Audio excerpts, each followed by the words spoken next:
Welcome to the Tuesday, November 15th edition of the RotoWire Fantasy Football Podcast. Joe and Jake getting set for some waiver wire pickups. Stick around. Obviously, we'll hit the break here and get things underway.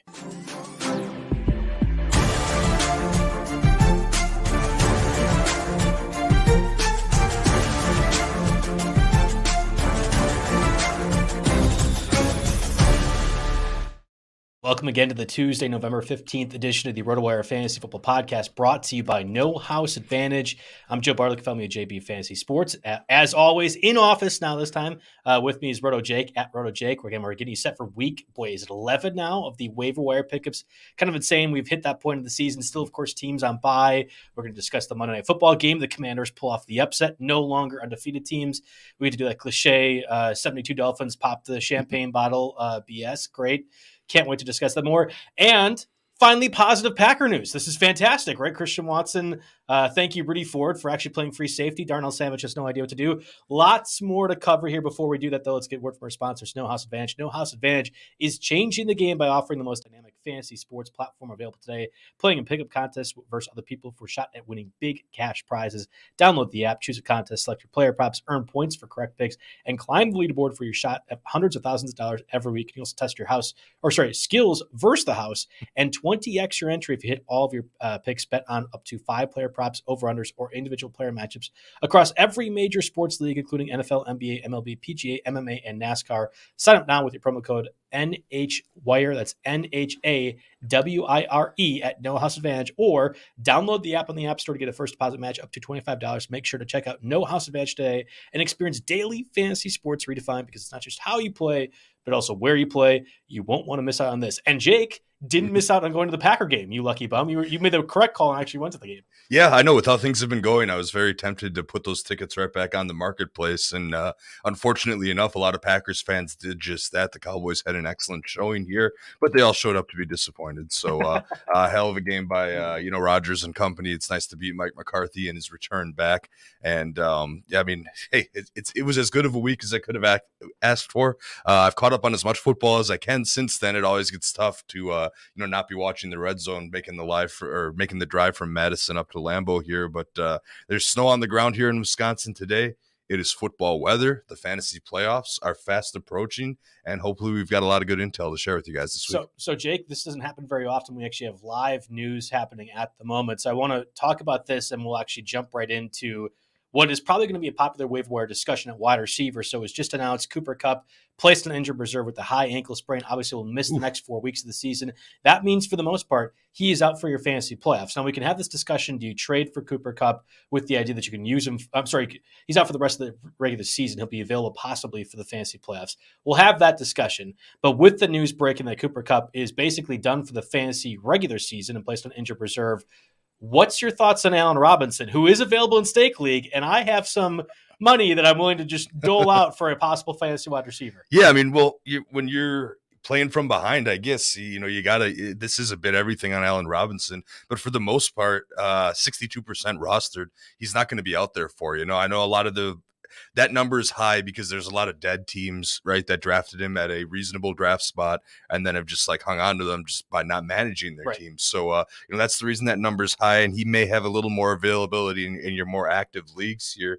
But I don't know. I think I might be looking to Van Jefferson, who scored a touchdown this week. I put a little segment on him in our wide receiver area. I mean, even Ben Scarona could be viable here in this offense. And of course, Higbee probably gets a boost too. I mean, that's 15, 20 targets a game to go around. I mean, he was on pace to be one of the top targeted receivers here. So, there's some downside for the overall offense. I mean, there's no running game to speak of. They still can't really protect Stafford. So, we'll have to see how that goes. Stafford plays, right? We had Wolford, right? Whatever his name was. Yeah, exactly. But wasn't it just a concussion, if I remember correctly? Yeah. A midweek concussion. I don't know what the Rams were doing at practice that they were beating up on Stafford to that extent, but midweek concussion. For I can just picture a coach reaction to drilling a guy in a red shirt, because I've seen that before a couple times, and it is not pretty. But you've seen that a couple times. Yeah, you've been at the Rams practice and are just watching Stafford get beat. I'm just talking way back in my days. Some meatheads not paying attention to what they're doing, and they smoke the quarterback. You're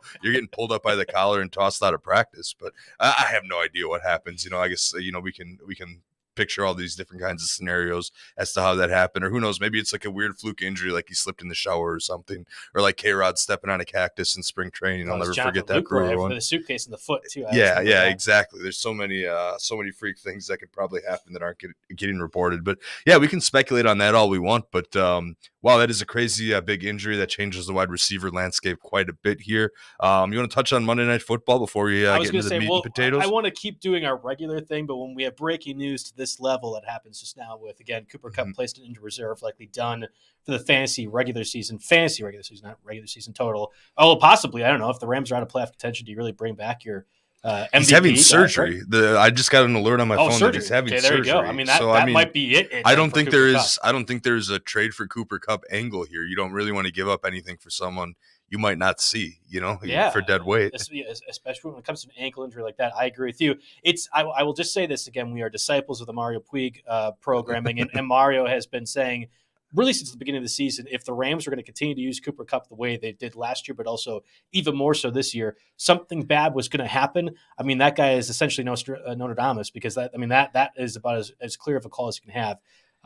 With that, again, Cooper Kupp on injured reserve, having surgery on his ankle for high ankle sprain, likely done for the season if that is the case. Okay, Monday Night Football. I mean, we had an upset. Commanders end up winning. I had so many friends chastising me because I said Commanders plus 11 was a dumb bet. There's no way the Commanders are going to do well. They're a bad football team. The Eagles are a good football team. And once again, NFL season kicks me in the butt because that was absolutely incorrect. Eagles at home. Philly fans never change. They booed the Eagles off the field. They're undefeated 8-0 Eagles off the field at halftime there. So, way to go Philly. But, it was looking like this almost from front to back. I mean, the first half, I wrote a note here, saw the most lopsided time of possession against an Eagles team in over 20 years. Wow.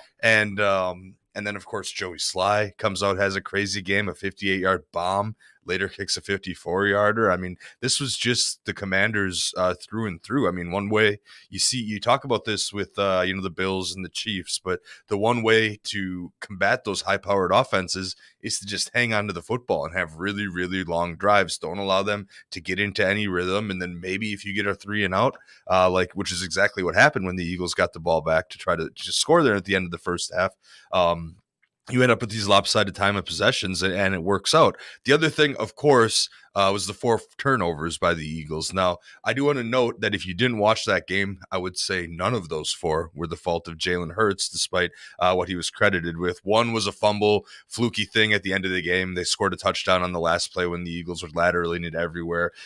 2 of them were, or at least one of them, or actually I believe 2 of them, were receivers that caught passes, took a couple steps, fumbled the football. Quez Watkins had a very it was a bad one. It was a good catch, and then just kind of it was a great catch. Away. So I mean, Jalen Hurts comes out, he makes the right read, he hits Quez Watkins, and they're about to have the ball down 3 in the Washington, or down 6 in the Washington red zone, or on the opposite side of the field. They're about to go ahead and win that game. Watkins takes a couple steps, he fumbles the football. You can't pin that on Hurts. And then the other was Dallas Goedert's face mask, not face mask. Right? Yes, the one was Dallas Goedert's non-called face mask. So even if the face mask wasn't in play, it was still Goddard that fumbled the ball. But again, I don't want to dog Goddard too much because because of the circumstances there. And by the way, Dallas Goedert out indefinitely due to a shoulder injury. That was 8 minutes. That was 8 minutes ago. So we're just having breaking news. Yeah, so we're just having breaking news. So I'm gonna have to look at that Eagles tight end snap chart to see what is going on over there and what we can have, what'll happen here. But anyway, and then the other one, the one Hurts interception, he threw a perfect ball to AJ Brown, absolutely perfect ball that was essentially deflected off of Brown's forearm into the lap of the defender. Incredible. So I mean, I won't dog Jalen Hurts at all for this loss. He actually, despite those bad breaks, had his team in position to win the game, had a good fantasy day. Who didn't have a good fantasy day was AJ Brown. Now he left the game early. He was banged up. He eventually came back out there, but only 4 targets. You can tell there that it's not quite the same there. So Devonta Smith got the touchdown later in the contest as well too. Yeah, I mean, I was going to say, as a Packers fan, we can't complain about poor officiating with the Dallas Goedert fumble, because obviously the pass interference non-call was a big reason why the Packers did end up beating the Cowboys. I was surprised. I mean, it feels like, and I've been discussing this on different platforms, and maybe you've overheard too, Jake. Mhm. The officiating has been a big issue this entire season. I think it's also kind of affected what it has made games closer than possibly should be. Now, also just bad football across both teams has made that a reality too. But it is disappointing to see that again on a national stage. That, I mean, you can't. You watched that live; it was very clear. For this nice penalty. I mean, stuff like this makes people want to call for more instant replay for 15-yard penalties, and we saw how well that worked with pass interference here. This one, I mean, obviously is the prime example of one that would get overturned by that. But I'm not such a huge fan of taking all those personal fouls to review, so I don't know if that's necessarily the solution. And I believe the refs kind of corrected themselves a little bit with a makeup call for the Eagles later in the game that extended a drive, but. And then it was a illegal man downfield, or there's something they had a small penalty on the punt too, which ended up running the clock down to the 2-minute warning and costing the Eagles another possession too. So some of that is mental mistakes that can't be that you can't explain away necessarily.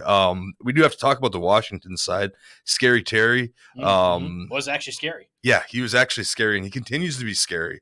8 for 128 yards, no touchdowns, but far and away a team high 11 targets. He's the most effective option. Him and Taylor Heineke have that kind of chemistry. I saw on Reddit that Terry McLaurin in his career averages 90 yards per game against all bird teams. So, keep that in mind for when he plays the Falcons or anything like that later on. Yeah, just throwing that out there. This is what you get surfing Reddit. And then what else do we have here? You got to look at the Washington running back split here. Clearly, what's his name? We're going to call him Bulletproof Brian now. Brian Robinson is the lead back, and not running for a ton of yards per carry, but the way this offense is designed, he's going to take a lot of that volume. And he did have a pretty good heady vision play at the goal line when he was getting tackled, backed up, and just kind of reached the ball over, knew exactly where he was on the field. So I'll give him credit for that kind of thing. Obviously, I still believe that Antonio Gibson is better. He survived a slight injury scare in the first half. Both of them found the end zone in this one. And, of course, it was Gibson who ends up with 3 passes, whereas Robinson didn't get targeted at all. So they both have their roles. They both have mild fantasy productivity as long as this offense continues to run. And while this offense continues to run, there is absolutely no way they can go back to Carson Wentz, correct? No, I completely agree with you. He's eligible to return this upcoming week. You mentioned Terry McLaurin actually looking scary with him. I think Carson Wentz also with his turnover capabilities. Not that Heineke can't, right? He had that bad interception in this game as well, too, and really cost them the game against the Vikings the week before with another bad interception.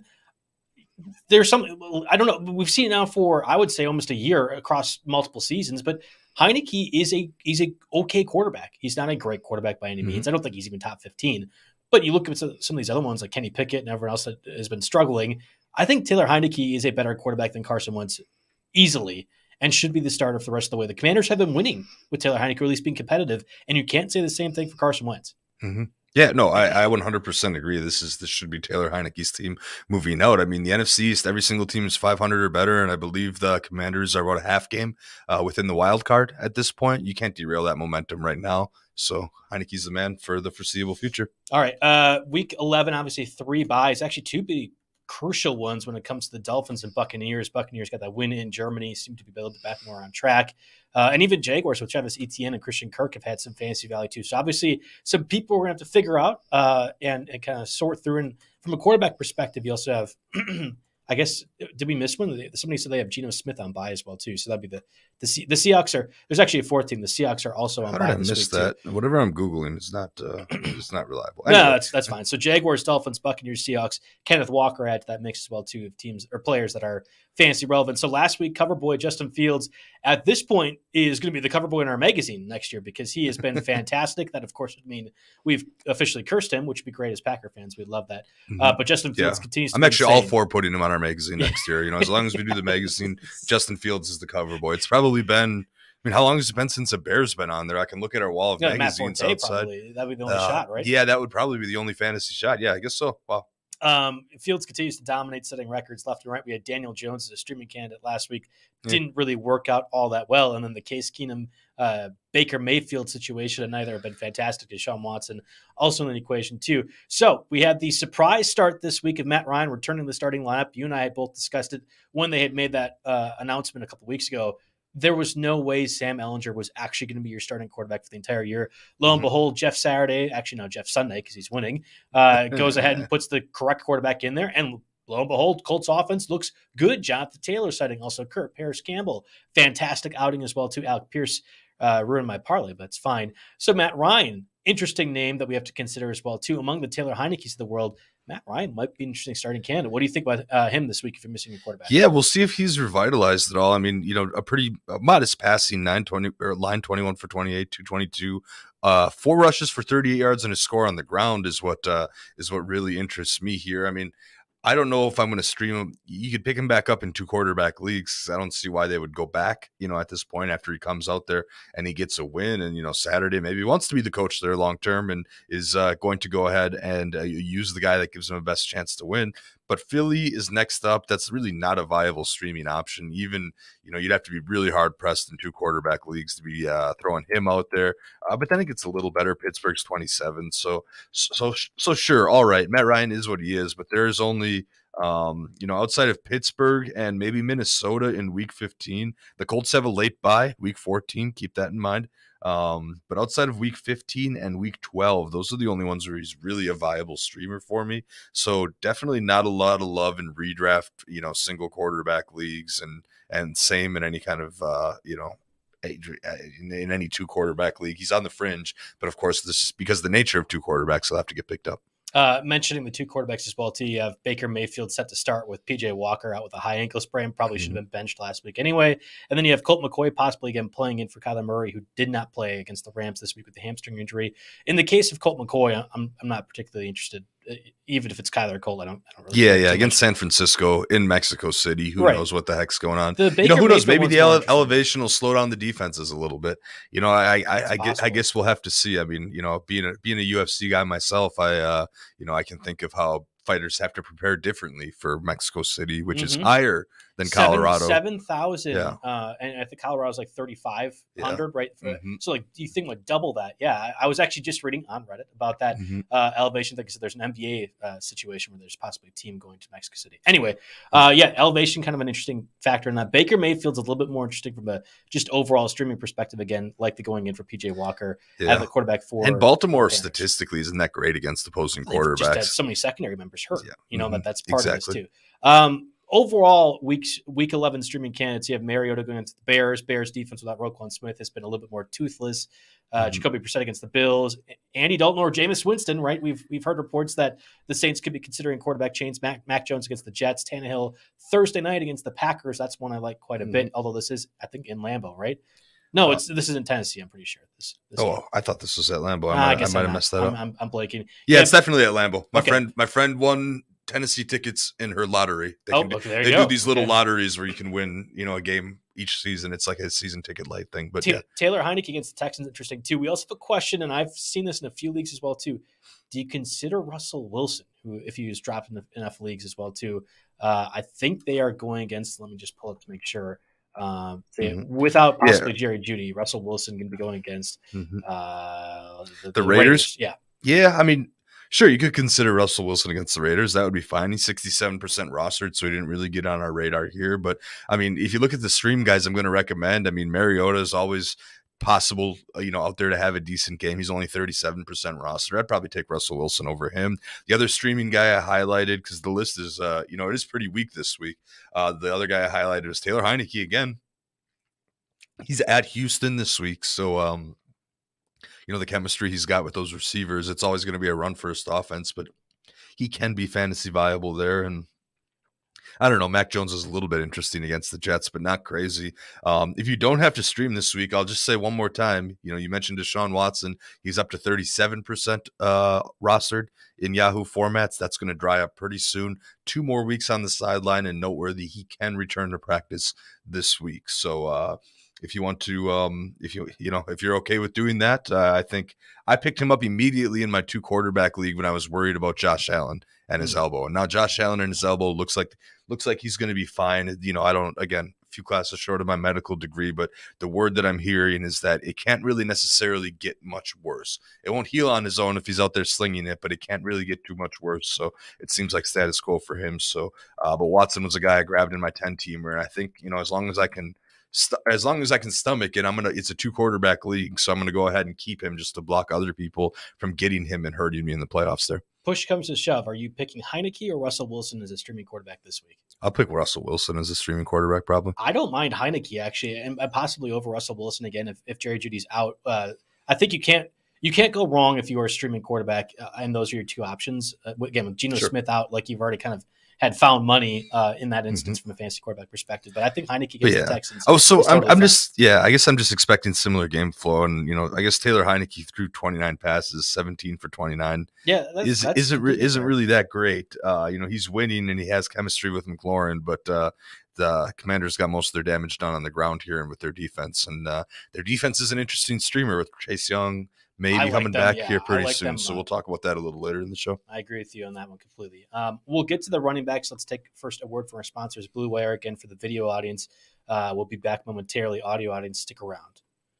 Okay, so from a running back perspective, last week we had mentioned Jeff Wilson. Boy, has that looked good. He looks like he's the clear starter now over Raheem Mostert, with both backs acting as pretty good options. Of course, Dolphins get on bye this week, so you have to figure out your play there. Kylan Hill, not so much of a factor with Aaron Jones playing. Aaron Jones had a fantastic game. Hey, keep in mind, though, this is a Thursday contest. Maybe there's a possibility that Aaron Jones is a little bit banged up from all the workload he got last week against the Cowboys. Kyron Williams, boy, I was upset about the lack of usage from him. We'll see if the Rams offense can turn anything around with Stafford or Wolford, whoever's quarterback. Chase Edmonds, not super fantastic either. Jerick McKinnon doing a little bit more. I mean, if you saw Clyde Edwards-Helaire completely absent from the box score, of course, that really hurt for my stake league team. That was already dead in the water. Rashad White, I tried to get a little bit tricky with Rashad White, and I dropped in one league, knowing that they had a bye this week. Doesn't look so good now because he seemed to have supplanted Leonard Fournette, who did leave Germany with an injury, and then Isaiah Spiller didn't do much in that Sunday night loss to the 49ers. I think Rashad Spiller White's was always more of a stash, but I think Rashad White's your most popular running back pickup this week if the Gus Edwards of the world and Pacheco's aren't already picked up. But what's your thought on really all three of these backs? Yeah, so I think it has to be Rashad White here. He 64% of snaps compared to 29.3 for Fournette, 22 carries compared for 14. I think this is the first time he got to start over Fournette. And Fournette came away with a hip injury and didn't play in the fourth quarter. Now, of course, you can't pick Rashad right up and use him right away. That's the biggest downside of this. But I saw a report from Greg Allman of The Athletic that Tampa Bay thinks that he's going to hold the starting job. So, it'll be past the bye week. I think they'll let the rookie loose and make him a top potential contributor this week. So I'm looking to grab him. That's probably the first name I type in if I'm looking for running backs for sure. With the Pacheco part of this game, Clyde Edwards-Helaire didn't do anything. Pacheco fumbled first quarter, and I thought for sure I'll get some Edwards-Helaire production. No dice. In fact, Pacheco got even more carries. At this point, it seems like it's Pacheco's backfield as the ball carrier, and then Jerick McKinnon as the pass catcher. Chiefs' offense is humming on all cylinders. Mahomes is looking like the MVP frontrunner at the moment. I think Pacheco, if he's somehow still available, is easily worth a spend your entire fab budget kind of play. Like this is 10-team leagues where Pacheco might be available at this point. Yeah, they're sticking with him for sure. There's no denying that. It's his third straight start.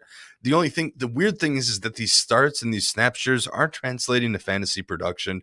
But I'm going to go ahead and throw the word yet in there. I think he'll be involved a little bit more as things go because, he led the way, 55.6% compared to 6.3% for Edwards-Helaire and 38.1% for McKinnon. McKinnon is the clear passing down back, and it's not just the 8 targets for McKinnon, which is something that he has now repeated. It's the pass protection there. He's looking excellent in pass protection, and Andy Reid prioritizes, keeping Mahomes upright and out of trouble. So I think he's, McKinnon's going to continue to play, and he's definitely got Pacheco beat in that area, and that's going to cost him some snaps. But Pacheco could see, not that the Chiefs will ever be as run heavy as the Commanders, but I think of Pacheco as a similar light as like a Brian Robinson in terms of opportunity. Now, of course, we don't know if he's bulletproof or not, but we don't need to find out either. It's fine. We don't need to find out either. Exactly. But so Pacheco has got to be, second or third guy on the list that I'm targeting here. And the other guy that rivals him, who a lot of people forgot about because of the bye week, right? And that's Gus Edwards. I don't see J.K. Dobbins coming in. He's not eligible to turn until not this week, but the following week. So, and that would be if he was on the short end of the 4 week as well too. So I think Gus Edwards is the starting running back for the Ravens for at least the next 3 weeks, almost to a month. Yeah, so Gus Edwards is definitely, and he's at an even 50% rostered. So I think I'm definitely picking him up, maybe over Pacheco in the short term here, just alone this week he's got the Carolina Panthers, who of course not too long ago gave up 5 touchdowns on the ground to Joe Mixon. So we want to think about Gus Edwards there because he is the guy. So those are the top 3 names here. There are a couple of secondary names that we can get into as well. News surfaced about Jaylen Warren after our show last week that, there started to be rumblings and he was going to get the start, that Najee Harris was going to be benched. And, that wasn't necessarily the case. Harris saw 59.5% of the snaps. Warren crept up to 42.9%, 20 carries for Harris, 9 for Warren. The offense is kind of a disaster right now, so I don't know how aggressively you take the lower end of the committee on a terrible, terrible offense, but the touches are there to be, desperation flex mode if you have to, or anything along those lines here. So it was actually a pretty good game for Harris too. He was pretty efficient.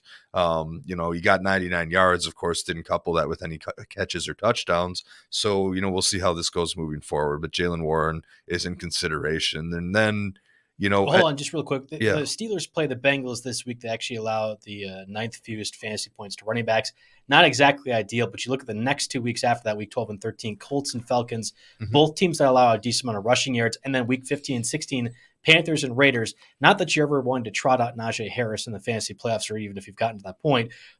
But if there is a situation where Harris is supplanted by Jaylen Warren, who looks to be more explosive with the injury, whatever else with it is going with Najee Harris, that's an interesting one. Like from a deeper stash candidate. So like if you can stomach this, I've seen Najee Harris in a lot of trades floated around out there being just thrown on as like a kicker to the trade, not even being the centerpiece in the trade. Pitts. So if you can, similar to Pitts, I guess. Yeah, but he's not even the centerpiece of trades now. He's just being thrown on as a kicker by fantasy managers that that just want to be rid of it and not have to worry about that week to week.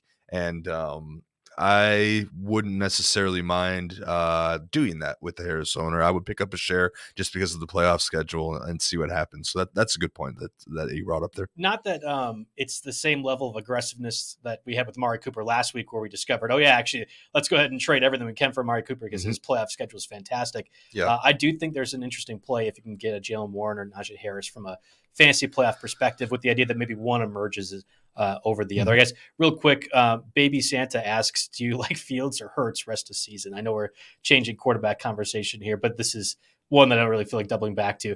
My answer to this is good job at having quarterbacks 1 and 2 from a fantasy perspective. Fantastic. Yeah. My bonehead cut Fields after week 4 in my 14-teamer because he didn't look like he was going to be anything, and I needed to stash extra ones. No, I'd probably rather have Hurts. Just being on a better team Justin overall. Fields is going to continue setting NFL records on a weekly basis, but who am I to? Yeah, 40 points a week is nice, but I don't know, man. It's going to come crashing down eventually. Maybe not crashing down, but he's going to just be back to earth. Whereas, Hurts has far better weapons and is on a far better team. One, I guess you could argue that being on a much worse team means playing from behind more and having to have these crazy games just to stay in games.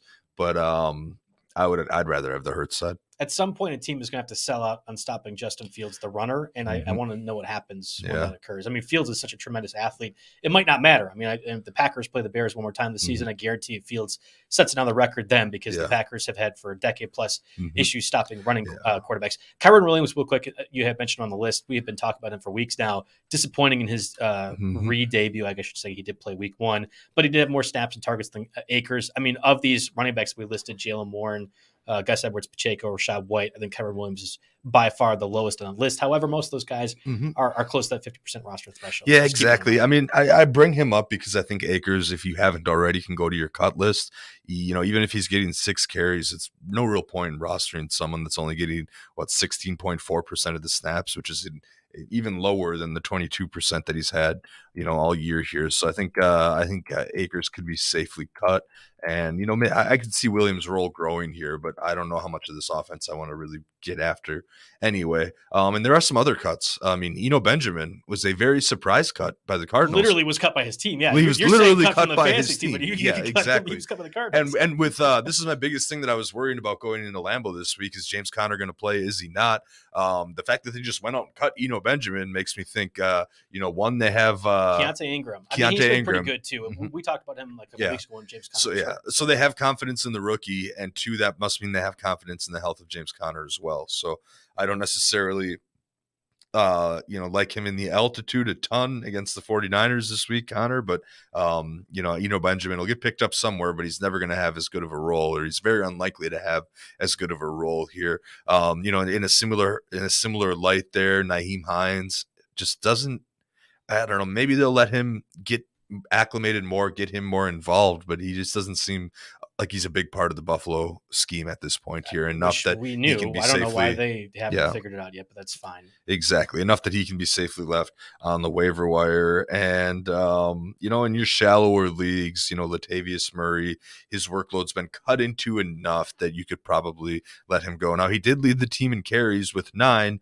but he was on the field for less than a third of the snaps. Melvin Gordon led the way there. Melvin Gordon also had 6 targets, and Chase Edmonds is slowly getting involved here. Edmonds only played 19% of the snaps in his debut here. But again, like I said last week and the week before, that this is just a mess in Denver. You don't need any part of it now.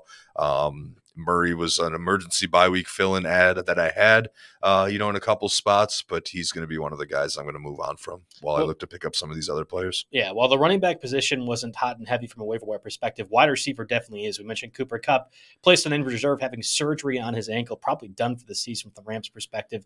So we'll talk about that a little bit more. And, of course, Christian Watson and Kadarius Toney. Plenty of questions, Jake, about all those guys right now in the chat. First word from our sponsor, StatHead.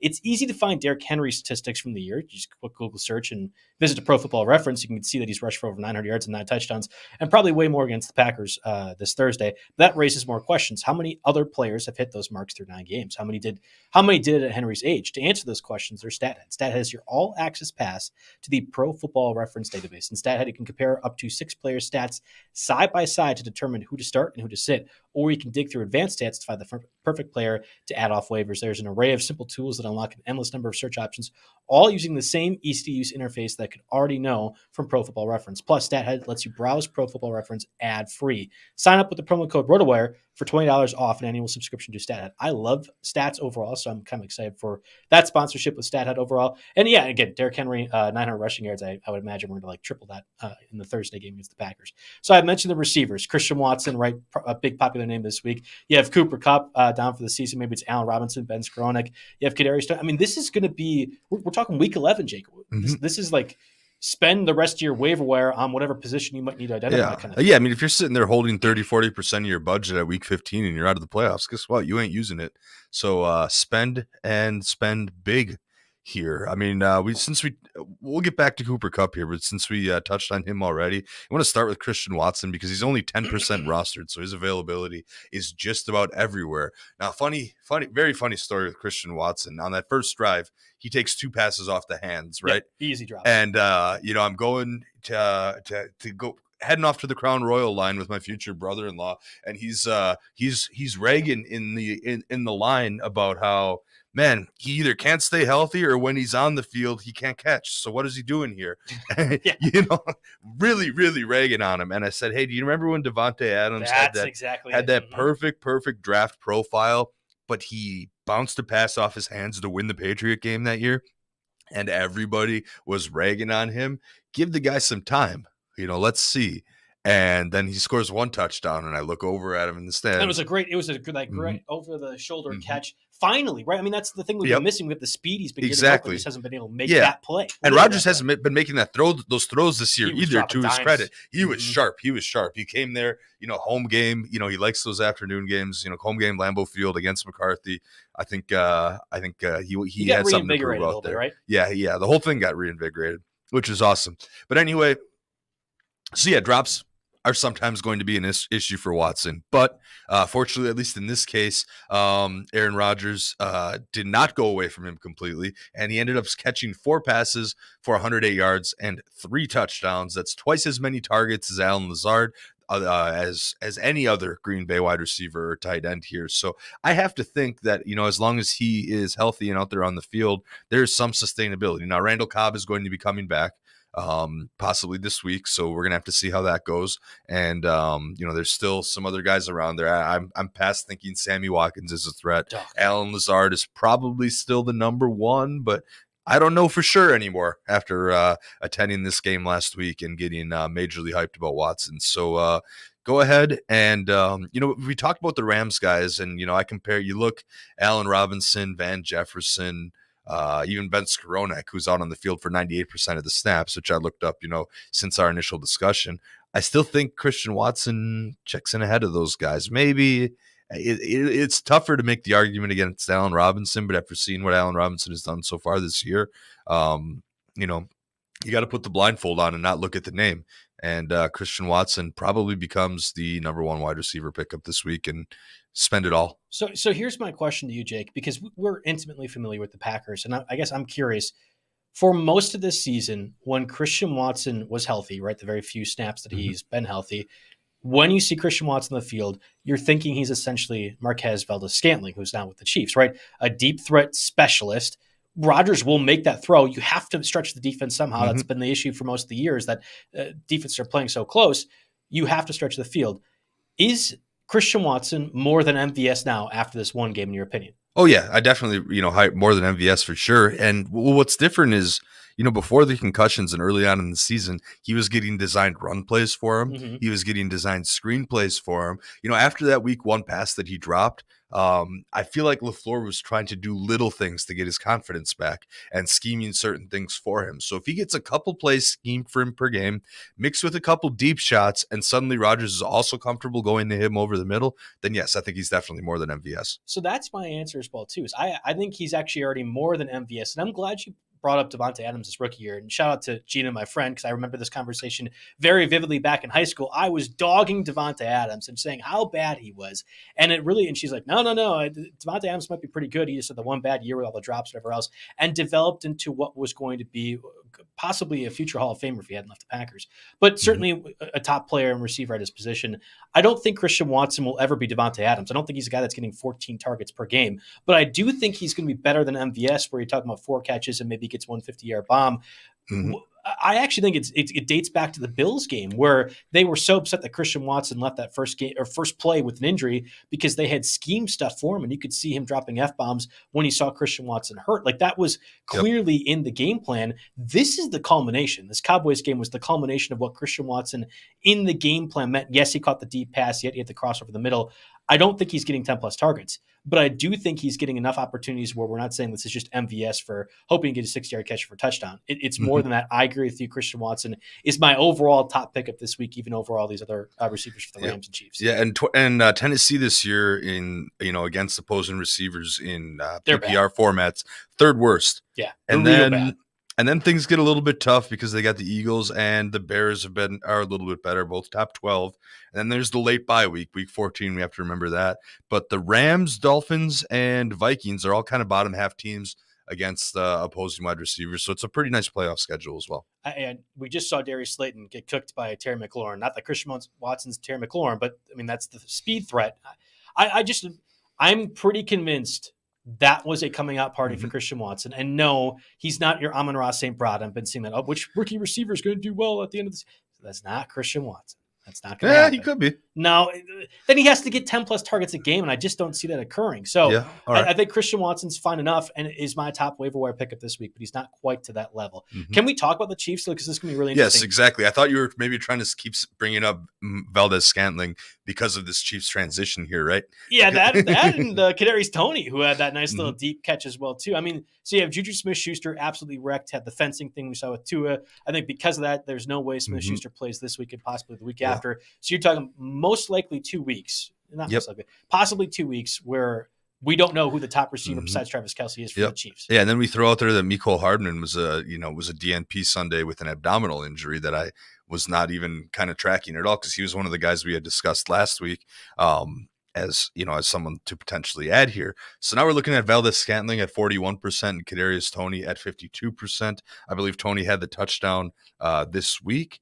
and I mean, both these guys are interesting here. I think I'm not sure. Did you see Toney's touchdown by chance? No, It was a vaguely schemed remember play. it. It was a scheme play. They were faking the left side and then had Toney run to the right. He was like the fifth option and nobody covered him. So just because he scored the touchdown, I don't know if it's consistent. To me, it was that deep ball catch on the right sideline, and you could just look it up. It was a great play, but that was what you were thinking that the Giants were going to use Kadarius Toney for as a stretching specialist in that regard. And I feel much more confident. I mean, it was a fake pump for Patrick Mahomes, who then throws it up there. I think Kadarius Toney is actually going to be more involved in the offense.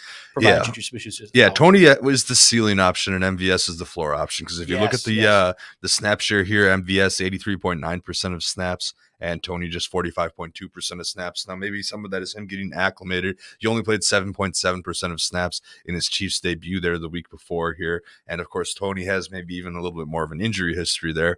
So, if you want to get your safe 7-8 points, I'd probably look at MVS. But if you want a better chance of a 20-25 point game, you maybe look at Toney's. And that's kind of how I see that. Both of these guys are somewhere between $5 and $15 in your fab budget, or 5 and 15%, I should say. So those guys are both on the board. On Toney for You'll sure. go higher on Toney. Gotcha. Yeah, not so much. I haven't seen the Chiefs use MVS any differently than how the Packers do, and I'm not convinced I would be wasting a lot of money on MVS in that case.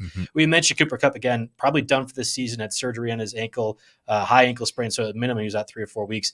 Allen Robinson dropped in stake league. I'm going to be considering that, but I think Van Jefferson as well too has to be in consideration over Ben Skronik. I know he's getting plenty of playing time, but Skronik's just a really bad receiver overall. Skronik only had like 2 of his 7 targets. Like, he's getting looked at a lot. And of course, this wasn't even Stafford. So how much do you want to take that into account there? But Skronik actually led all receivers with a 98.3% snap count. Allen Robinson down at 91.7 here. So again, if you want to go with a pretty floor PPR option, Skronik's on the board. Allen Robinson's obviously your high ceiling option, but definitely don't forget about Van Jefferson. Now, Jefferson, only 28.3% of his snaps, but he did catch all 3 of his targets for 27 yards and a score. He has gotten, in his 3 weeks since returning from injury, he's gotten 0, 5, and 3 targets. He didn't catch any of his 5 targets against Tampa Bay. So really, these were his first passes of the season here. And, a guy like Van Jefferson, second round, 57th overall pick, pretty high draft pedigree there. And the opportunity is about to, pretty much be right in his face. So, some of it's going to depend on whether they can keep their quarterback upright. We will see. Don't have a ton of confidence in that. But Van Jefferson's the guy who is far more available than Allen Robinson and has a far higher ceiling than Ben Skronik. So he's the guy that's going to apply to most of these conversations. Now, I'd rather have Watson. I'd rather have Toney. I think I'd put Jefferson ahead of MVS because of that ceiling conversation here. So those are your top 4 receivers this week. Watson, Toney, Jefferson, MVS. But I do want to mention one more guy before we move on from receivers who I think is being disrespected. Oh, yeah. Well, I was just going to say real quick, Saints, obviously the opponent for the Rams this week. Marshawn Lattimore has missed the last 5 games. We have no idea if he will be able to play or not. I mean, if Marshawn Lattimore plays, then Allen Robinson becomes less interesting. But overall, if you have one of your top corners out, it's a trickle-down effect. I think Van Jefferson. Yeah, wouldn't that be something if you empty like $80 of your stake league budget and then Allen Robinson gets completely blanked by Marcus Lattimore? I mean, my team sucks anyway, so why not just roll the dice and continue sucking? Right? Give it a go, right? Yeah. All right. So go ahead. I'll tee you off. Time with Peoples-Jones. I know. I feel like I talk about Peoples-Jones every week, man, and the disrespect is unbelievable. 35% rostered. I mean, what is he going to have to do? Every single 12-team and 14-team league in that is either like not counting the friends and family stuff, but are either official expert leagues or leagues with people that I respect very highly. Peoples-Jones has been rostered for the last several weeks, and I know that's just kind of a narrative-based thing, but I'm going to read his PPR totals since week 4: 12.1, 9.9, 11.6, 13.1, 12.1 by 14.9. And we talked so heavily about the Amari Cooper playoff schedule and Deshaun Watson coming back here. So there's so many things going in Donovan Peoples-Jones' favor. He seems to have a very, very safe floor. Now, I'm not expecting too many 20-25 point games, but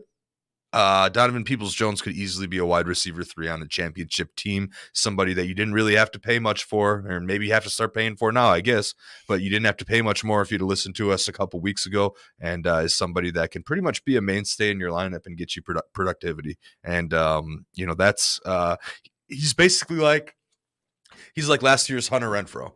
That's how I'm going to equate that. Maybe Hunter Renfrow had a little higher of a ceiling, a little more production, but it's similar. An under respected wide receiver 2 on a mediocre team. Well, I guess the Raiders were better last year, but the Browns are actually decent this year. So they're about as good as the Raiders were. Yeah, exactly. I mean, the Raiders made the playoffs last year. I don't know if we can say the same about the Browns necessarily.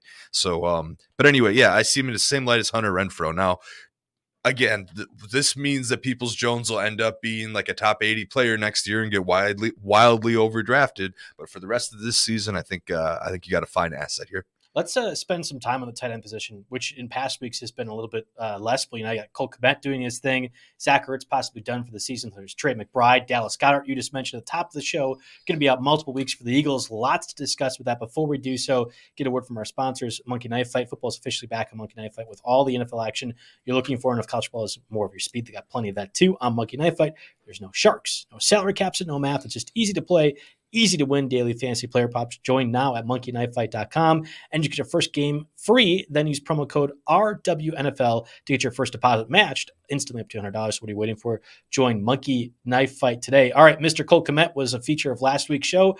Thank goodness. Now, 4 touchdowns in the last 2 weeks. Noah Fant even had some showing in Germany as well, too. Hey, let's first check on David Njoku because he's possibly dropped, at least in bye weeks, at 67% rostered.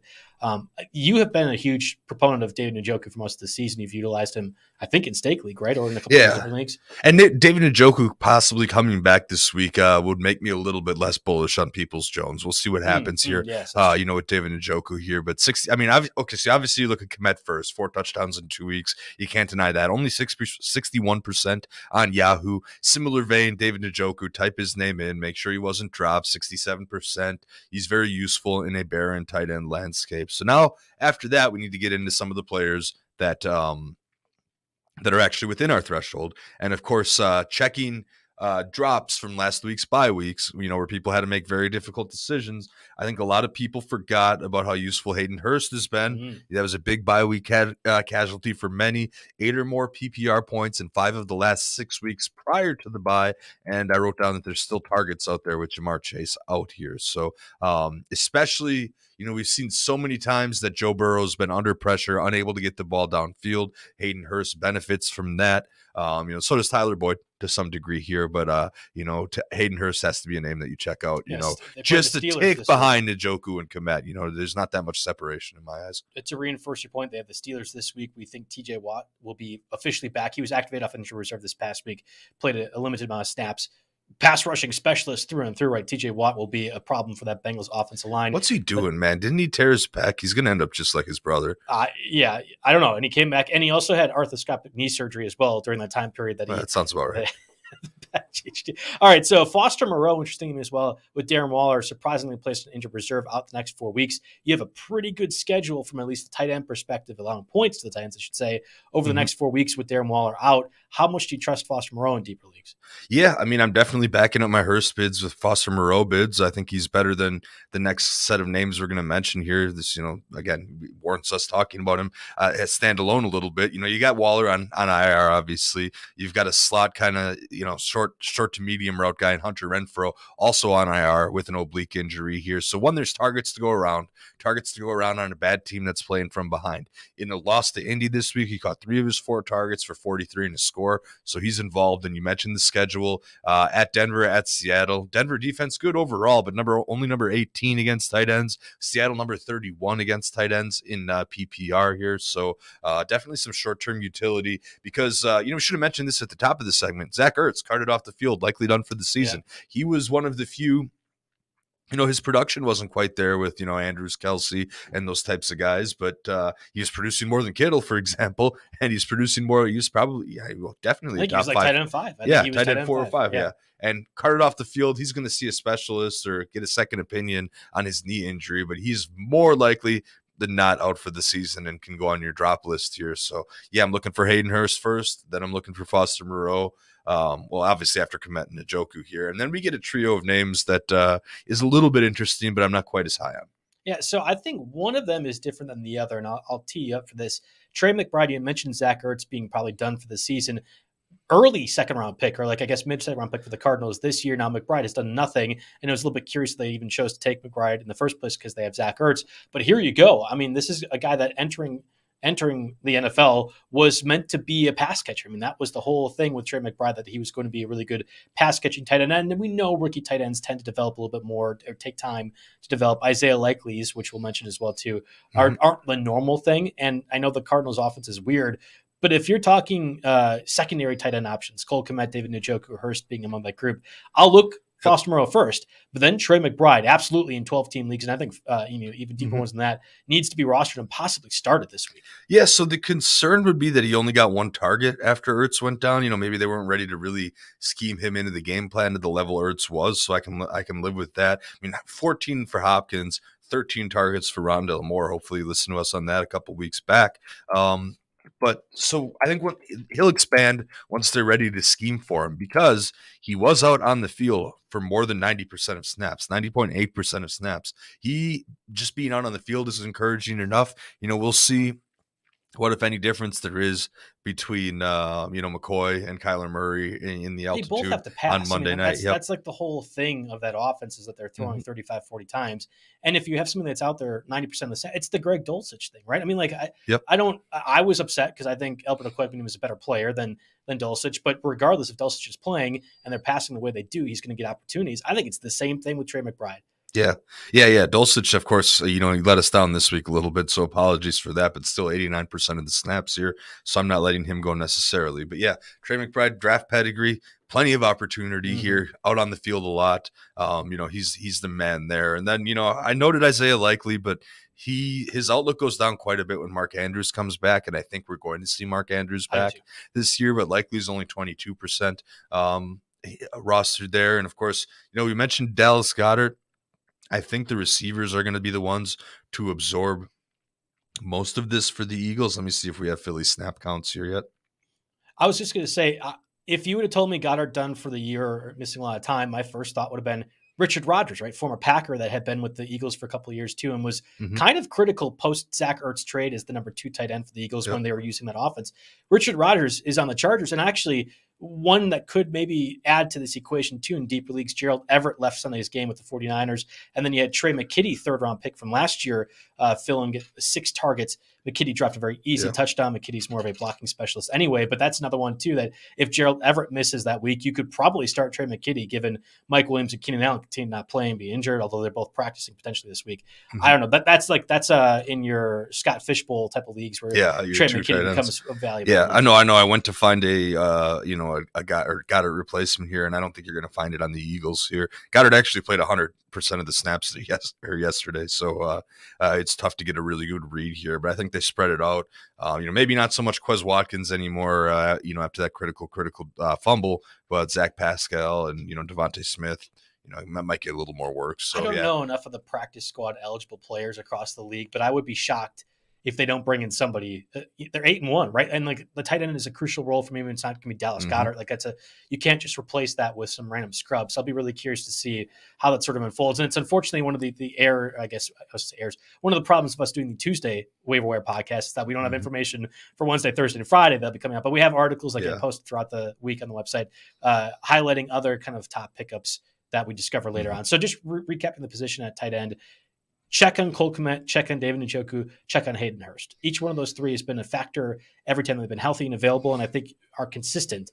However, if you're trying to get some depth at the position, Foster Moreau with Darren Waller on injured reserve, and I think Trey McBride are the two that kind of rise to the top, right? Yeah, exactly. And then I think just because of Bateman and stuff being out for Baltimore, I think I'd put likely over that big crop of, very risky, not likely to do a whole lot tight end groups. So, but just slightly. Real quick, go through the tight ends and kickers, and I'll start teeing us up for a few trade questions that we have, Jake, because of course we're approaching. Okay, I'll make my run. I never really talk about kickers on this show, but in the whole theme of picking someone up that was dropped, Nick Folk is probably better than the kicker you have on your roster. There's at least a 75% chance that Nick Folk is better than the kicker on your roster, and he's down to 47% on Yahoo. I actually rostered 2 kickers for my friend's 14-team league, and I said, hey, you got to keep this person on your bench Justin this Tucker, week. Who was on bye as well this past I don't think anyone would drop Justin Tucker, but I did the two-kicker thing too. I guess it's worth I guess that's worth it. But anyway, swipe him up or go ahead and pick him up if he was dropped. Nick Foles can be your kicker rest of season. Go for it. And kind of the inverse of that, Nick Folk was the number 4 fantasy kicker. Think twice about dropping Jason Myers this week for the Seahawks. He's the number 1 fantasy kicker. Think twice about dropping Ryan Suckup this week for the Bucs. He's the number 3 fantasy kicker. If you can, and there isn't that deep of a waiver wire out there, I would hold on to those guys if you can. But definitely, like I said, there's a 75% chance or greater in your league that Nick Folk is better than the kicker that you have. So go ahead and do that because it just helps. Every little bit helps your team. If your league is primitive and still using kickers, you might as well take advantage of that and make the most out of the expected value at your position there. So defenses, got to start with the same theme here. Denver Broncos, 56% rostered. If you've watched any Broncos football all year, you know that defense is not the problem in Denver here.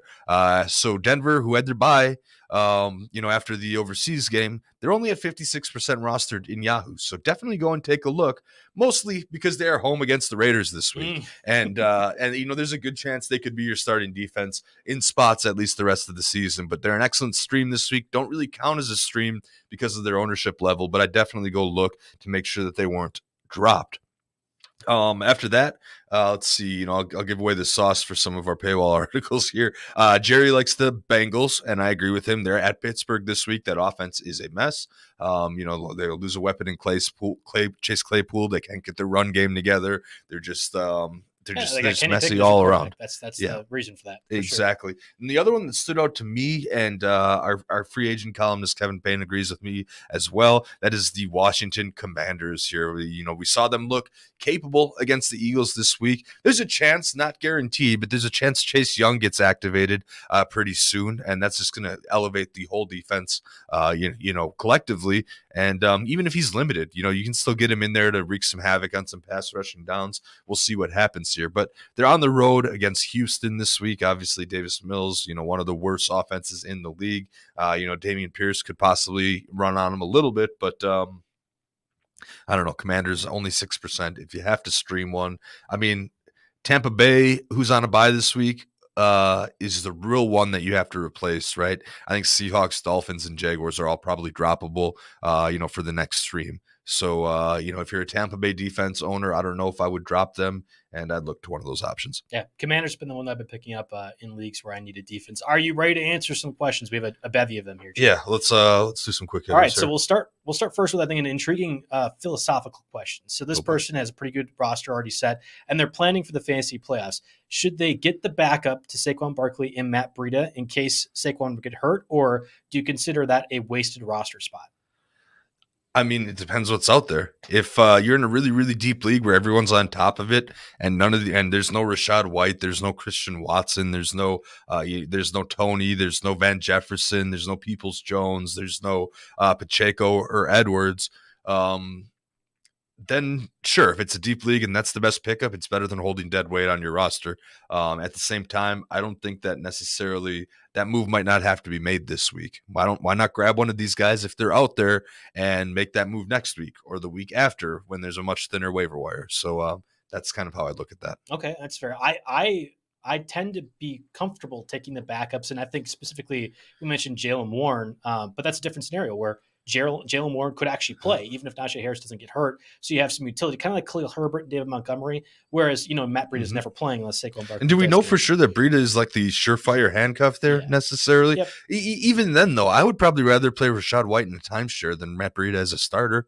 So, what does that say? Yeah, I think it's a relevant question that, to be honest, at this point of the year, I hope we don't have to solve or answer, right? Because there's a lot of people relying on Saquon Barkley, and I was already burned on that, so I don't want to get anyone upset. There's no real pressure to address that situation right at this very second, right at this week. All right, so this person asked, should they trade Ramondre Stevenson and Christian McCaffrey for Waddle, again, who's on bye, and Delvin Cook? They just lost Cooper Kupp. They still have ETN at running backs. They're losing the two, Ramondre and CMC, for Waddle, and they're still getting one back in Delvin Cook.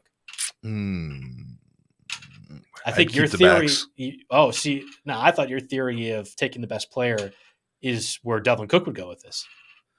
I love Ramondre Stevenson. That's the one. I thought you were saying I love Christian McCaffrey. You're going to argue with that. That's the problem here. I still think Christian McCaffrey is a first-round pick in redraft, and I love Ramondre Stevenson rest of season. Waddle is going to be a little more inconsistent, and Delvin Cook is more inconsistent. I think Waddle's fine, but there's up and down Cook moments. Could be a little injury prone too here, so. I guess you can make that same argument for McCaffrey. I'm taking that. I'm taking that deal. If I have lost Cooper Kupp this season, you still have Travis Etienne. All right, this person is 5-5. Obviously, crucial point in the fantasy season. 12-team league. Tua is on bye. Which of these starting quarterbacks do you want to have? Ryan Tannehill, Matt Ryan, or Zach Wilson? Oh boy. Tannehill against the Packers. Matt Ryan just subbing in now, and Zach Wilson against the Patriots. Matt Ryan has the Eagles this week. I guess I take Tannehill against the Packers. I think that is the correct call as well, too. They had some other lineup calls, which are more or less pretty obvious. Would you trade Chris Godwin for Olave and Rashad White? They have Leonard Fournette. So the idea would be maybe you're getting the backup or timeshare person in this situation. Yeah, I think Godwin and Olave are kind of a wash a little bit, especially if Jameis comes back for the for the Saints here. Jameis was dialing in on Olave. So, we like to think that, that Olave emerged as the number one target. Olave was Jameis's number one target when Michael Thomas was healthy. And he, maybe he wasn't as efficient, and the efficiency has grown over the years, but Olave and Godwin's kind of a wash. And if you can get that insurance in the form of Rashad White, I believe I would make that deal. I like Olave more than Chris Godwin, and I have Chris Godwin in a lot of places. So that seems to be a very obvious one to me. I want to burn through a few more of these here. Let's see, the trading him. So Allen Robinson for Hurts and Tony. They just got Justin Fields. So Justin Fields and Allen Robinson for Hurts and Tony. Do you like that move? They have AJ Brown. So they're it's similar to the Hurts Fields discussion before. I like the Hurts and Tony side. Question, yeah. Okay, so let's see. Christian Watson, the real deal. Yep, we talked about that as well too. How about this last one? Just so we could round up. Debo and Mark Andrews for Stephon Diggs. Obviously, Debo losing a little bit more workload with Christian McCaffrey on the 49ers. So Debo and Mark Andrews for Diggs. Oh, boy. That's a really tough trade. Again, normally the philosophy is you want the best player, and if that's the case, Diggs, you want to stay put with Diggs. But if you can address your tight end wasteland and address it for the rest of the season while also getting someone who, for all I know, could be comparable to Diggs rest of the season, I think the Debo Mark Andrews side is enough for me to surrender Diggs. I agree with you as well, too. I mean, that might be a win-win trade for both people. And we talked about all the tight ends that could be available on waivers. You're listening to the show. You might have an advantage over everybody else in terms of the Greg Dulciches of the world and the Trey McBrides and Foster Moreau. So I do think that if you're moving Mark Andrews with the assumption you're going to get 75-80% of the production on that. Exactly. Hey, a couple more quick news tidbits in the last 20, 30 minutes or so. Stafford's still in concussion protocol. We're going to have to see what's going on there. Also, we just got one 19 minutes ago. Najee Harris dealing with knee discomfort. Jeez. Now, it doesn't seem like it's going to prevent him from playing in Sunday's game, is what Mike Tomlin said. But, we'll wait and see. Maybe Jaylen Warren can continue to build off of those season-best participation levels, and maybe that knocks him up $1 or $2 on your fab bid here as things roll along. All right, and one more sneaking in here. Let's see. Do I trade Fields, DeAndre Swift, and Higgins for Tyreek Hill and Kyler Murray? So Justin Fields, Swift, Higgins. Swift, Higgins. I mean, Higgins, you have a couple more weeks without Chase. Swift is only going up from here, even if he's not playing the full snap count. And Fields is miles better than Murray's outlook rest of season. I think that's a no-brainer. You keep the Fields, Swift, Higgins. Yeah, I get that people are in love with Tyreek Hill, but I don't know if we need to be jumping to that equation. Like, Tyreek Hill's awesome, but there's nothing that guarantees he's more productive than Higgins. I guess he's ranked well ahead of Higgins the rest of the year, but 8 or 9 spots. If you're trading for a receiver, it's last week's show icon Amari Cooper. And you don't have to give up a premium like what we're being discussed here. There's multiple questions about Tyreek Hill being trading. And again, with the Dolphins on bye this week, unless you are getting a discount on it, I am not making a move for any of those people. All right, that does it for us on the Week 11 edition of the Waiver NFL RotoWire Fantasy Podcast, brought to you by No House Advantage. We'll be back again next week, hopefully giving you some more top waiver wire pickups like the receivers this week, and answer some of these questions that continue to roll in throughout the next couple weeks. So thanks everyone for listening.